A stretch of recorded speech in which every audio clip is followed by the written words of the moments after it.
भूपेंद्र सिंह हुड्डा का यहाँ पहुंचने पर भिवानी की जनता की तरफ से जोरदार स्वागत करते हैं। सीपीआईएम की नेता सुभाषिनी अली सहगल का भी जोरदार स्वागत करते हैं।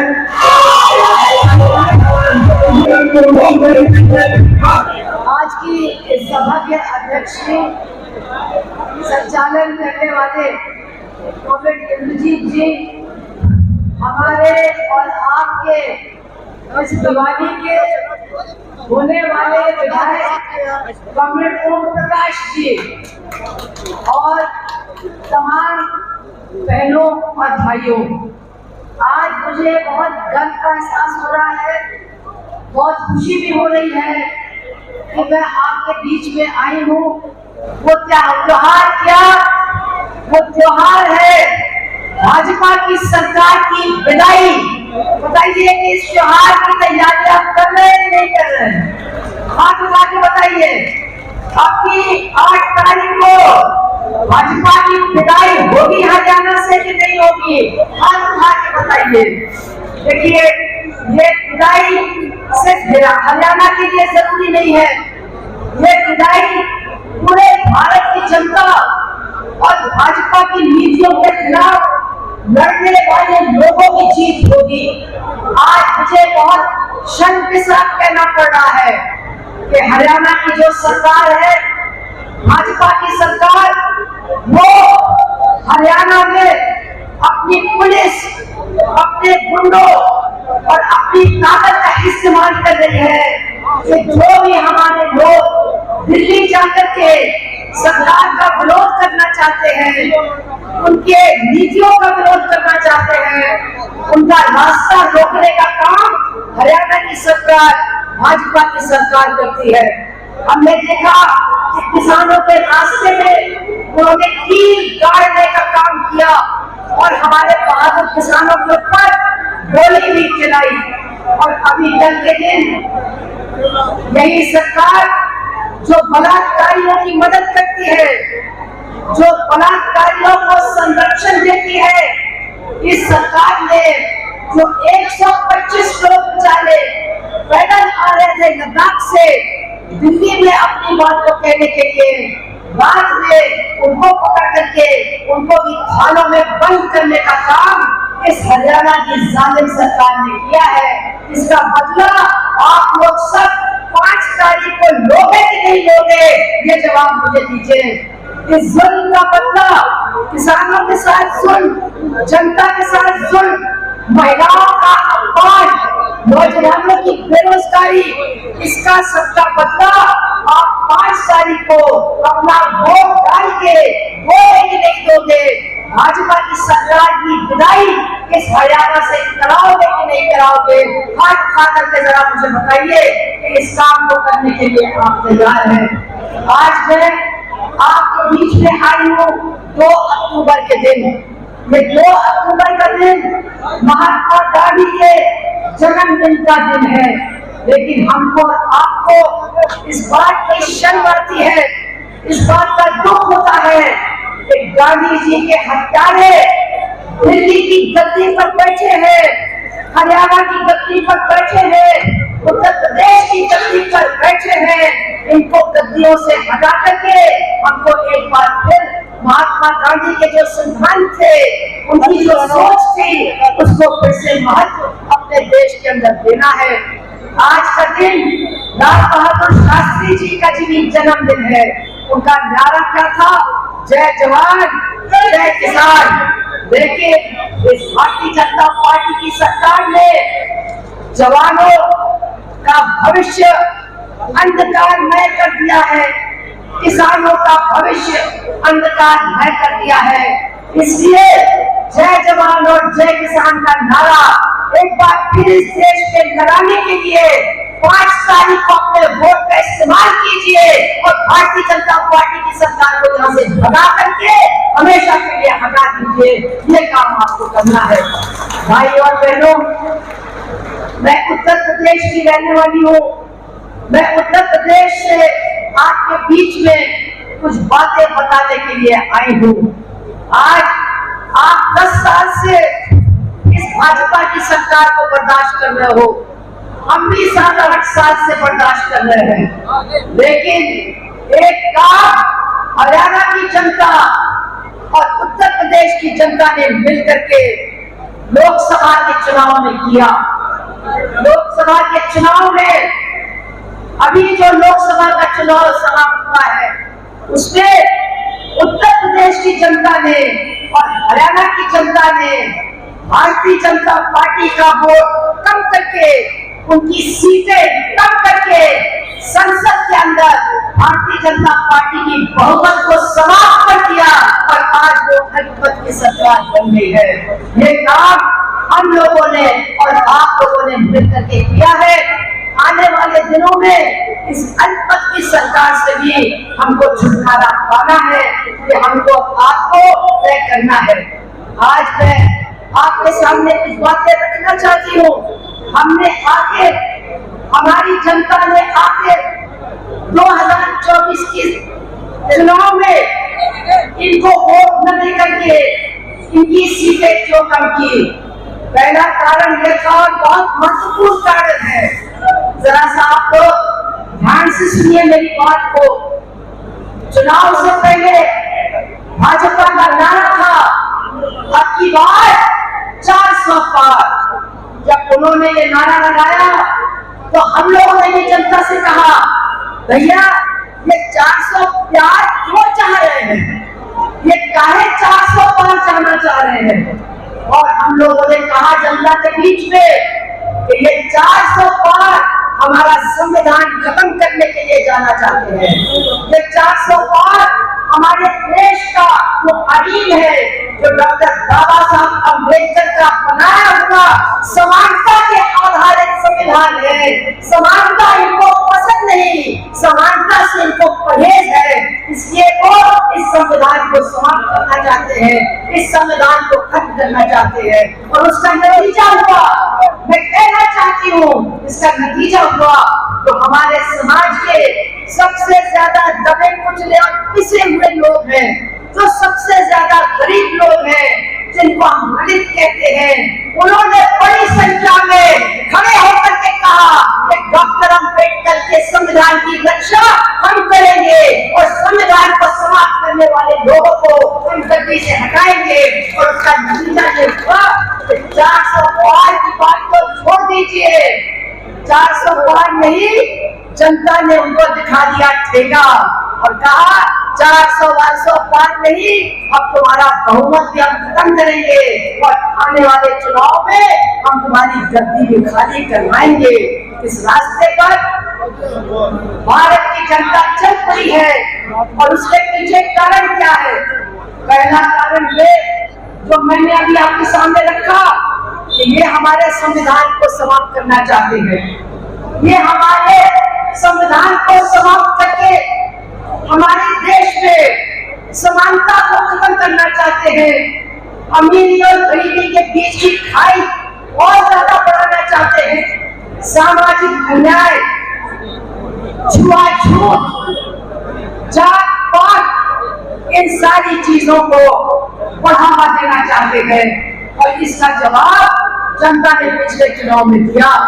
लेकिन इसके साथ साथ इन्होंने जो हमारे अन्नदाता के साथ अत्याचार किया, अन्याय किया, हम कभी भूल नहीं सकते। भिवानी के लोग और भिवानी के किसान, आपका एहसान है हमारे ऊपर। आप लोगों ने एक साल तक किसानों ने जो दिल्ली को घेर के रखा था, उसमें आपका बहुत बड़ा योगदान रहा। और जो राजस्थान का रास्ता है उसको बंद करने में भिवानी के किसानों का सबसे बड़ा योगदान है, इसको कभी भुलाया नहीं जा सकता। और सरकार ने क्या किया? एक साल तक किसानों को वहां भूखा रखा, ठंड में, गर्मी में, बीमारी में उनको वहां मजबूर किया। 700 हमारे किसान उस बॉर्डर के ऊपर शहीद हुए। लेकिन ये जो हमारे प्रधानमंत्री हैं मैं तो कहूंगी ये जो हमारे प्रधानमंत्री हैं, जिनके दिल में भारत की जनता के लिए कोई दर्द नहीं है, 700 किसान शहीद हो गए, लेकिन प्रधानमंत्री ने एक शब्द की श्रद्धांजलि भी हमारे किसान भाइयों को नहीं दी। और उसका नतीजा 5 तारीख के चुनाव में उनको हरियाणा के अंदर देखने को मिलेगा। आप लोगों ने भाजपा के नेताओं को गांव में आने से रोका। आप लोगों ने उनसे कहा चले जाओ, क्यों? क्योंकि आपके साथ उन्होंने गद्दारी की, आप लोग पर अत्याचार किया और आपके बच्चों के साथ आज तक उनका अत्याचार जारी है। यहाँ पर किसी भीड़ में हमारे भाई बहन मौजूद हैं जो कॉलेज के टीचर हैं, 12 साल से उनकी नौकरी पक्की नहीं हुई है। कहाड़ी के मजदूर की तरह हमारे ये पढ़े लिखे टीचर कॉलेज में चाकरी कर रहे हैं। हमारे इस भीड़ में वो नौजवान मौजूद हैं जो रोज सुबह सड़क के ऊपर दौड़ लगाते हैं, दंड लगाते थे, तैयारी करते थे कि हम भी फौज में जाएंगे, हम भी फौज में नौकरी करेंगे। इस बुराई में पता नहीं कितने बेटे हमारे भारत की फौज को दिए हैं, लेकिन मोदी जी ने आपको क्या जवाब दिया कि अब आप फौजी नहीं बनेंगे, अब आप अग्निवीर बनेंगे। यानी आपको हम 4 साल की कच्ची नौकरी फौज में देंगे और उसके बाद दूध में पड़ी मक्खी की तरह आपको निकाल देंगे। हमारे आज तमाम नौजवान में फौज में नौकरी पा रहे हैं, सरकारी नौकरियां बिल्कुल बंद है, लाखों नौकरियां खाली पड़ी हुई है, उनको भरा नहीं जा रहा है। जब किसी नौकरी का पेपर होता है तो पेपर आउट हो जाता है, जब लड़का पास भी हो जाता है तो नौकरी भरी नहीं जाती है और उसका नतीजा है कि आज हमारे तमाम नौजवान आत्महत्या कर रहे हैं या नशीली पदार्थ के चक्कर में अपने अफसोस, अपने गम को भिगो रहे हैं। ये आज उनकी हालत है जिसका हमको जवाब देना है। और आखिर में आपसे कहना चाहूंगी, हमारे जो देश की आधी आबादी है, हमारे देश की जो महिलाएं हैं, उनका क्या हाल है इनकी सरकार में। मैं सिर्फ पहलवानों की बात नहीं कर रही हूँ, पहलवानों की लड़ाई तो जबरदस्त लड़ाई थी और मैं आपके सामने कहना चाहती हूँ कि जहाँ की मैं रहने वाली हूँ उससे 100 किलोमीटर की दूरी पर ब्रिजभूषण शरण सिंह रहता है। 100 किलोमीटर की दूरी पर इतना बदतमीज आदमी जिसने तमाम तरह की हरकतें हमारी उन बेटियों के साथ की है, तमाम बदतमीजी, तमाम बेहयाई उन हमारी बच्चियों के साथ की है। लेकिन किसके शेर पर, किससे ताकत मिली उसको? मैं आपको याद दिलाना चाहती हूँ कि जब दिनेश और साक्षी को मोदी ने चाय पर बुलाया और कहा तुम तो मेरे परिवार की हो, तुम मेडल लेकर के आई हो, उसी समय उन दोनों ने कहा था प्रधानमंत्री जी आपका ये जो एमपी है ब्रिजभूषण शरण सिंह, ये बहुत बदतमीज है, ये हम लोगों के साथ बदसलूकी करता है, हम लोगों के साथ गंदा व्यवहार करता है। तो मोदी ने कहा चिंता मत करो, मैं सब ठीक कर लूंगा। और क्या ठीक कर लिया? आप मुझे बताइए क्या ठीक कर लिया? ब्रिजभूषण शरण सिंह को अपने पद से नहीं हटाया, उसके ऊपर मुकदमा नहीं डाला, बल्कि हमारी जो ये बहादुर पहलवान बेटियां थी उनको पुलिस ने, जिस दिन इसका नया पार्लियामेंट शुरू हुआ है, जिस दिन जनतंत्र और लोकशाही का बहुत बड़ा जश्न मनाया जाना चाहिए था, उसी दिन मोदी ने हमारी इन पहलवान बच्चियों को पुलिस द्वारा पीटा और उनको पकड़ पकड़ कर पुलिस की गाड़ी में फेंका। मैं कहना चाहती हूँ, मुझे बहुत गर्व है कि हमारी हरियाणा की बहनें, हमारी महिला समिति की बहनें, जगमती और सविता जैसी बहनें और हम लोग पूरा एक महीना उस फुटपाथ के ऊपर दिनेश और साक्षी के साथ बैठे और जिस दिन उनको जेल भेजा गया, हम लोगों को भी पुलिस की गाड़ी में फेंक करके थाने में बंद करके रखा गया। हम कभी भाजपा को बात नहीं कर सकते। हमारी बेटियों के साथ जो बदतमीजी हुई है, जो उनका निरादर हुआ है, और जब वो फ्रांस गई लड़ने तो क्या कहा था उस बिटिया ने, दिनेश ने, कि मैं मेडल लेकर के आऊंगी, और उस ब्रिजभूषण शरण सिंह की आंख में आंख डाल करके उसको मेडल दिखा करके उसका सर नीचा करूंगी, और जानबूझ करके मेडल का मौका दिनेश से छीना गया।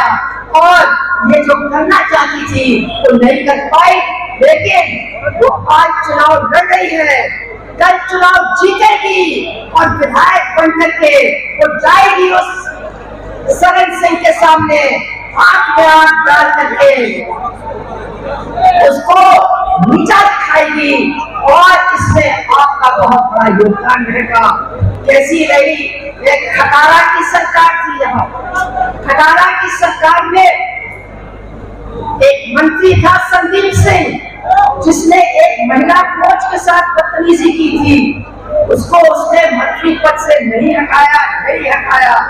मैं आपसे अंत में यही कहना चाहती हूँ कि चाहे वो हमारी पहलवान बेटियां हो, चाहे वो हरियाणा की वो कोच हो, चाहे वो तमाम वो महिलाएं हो, जिनके साथ भाजपा के नेताओं ने और भाजपा की सरकार में बैठे लोगों ने बदतमीजी की है, बदसलूकी की है, उन सब की तरफ से मैं अपनी महिला बेटियों और माताओं और बहनों से कहना चाहती हूँ, आप आंगनबाड़ी हो, आप टीचर हो, आप घर चलाती हो, आप सफाई कर्मचारी का काम करती हो, आप खाना पका करके बच्चों को रसोइया का काम करके खाना खिलाती हो, आपकी भी तमाम मांगे हैं, आपकी सारी मांगों की लड़ाई लड़ी जाएगी, और इसके साथ साथ महिलाओं के सम्मान और महिलाओं की सुरक्षा की लड़ाई भी लड़ी जाएगी।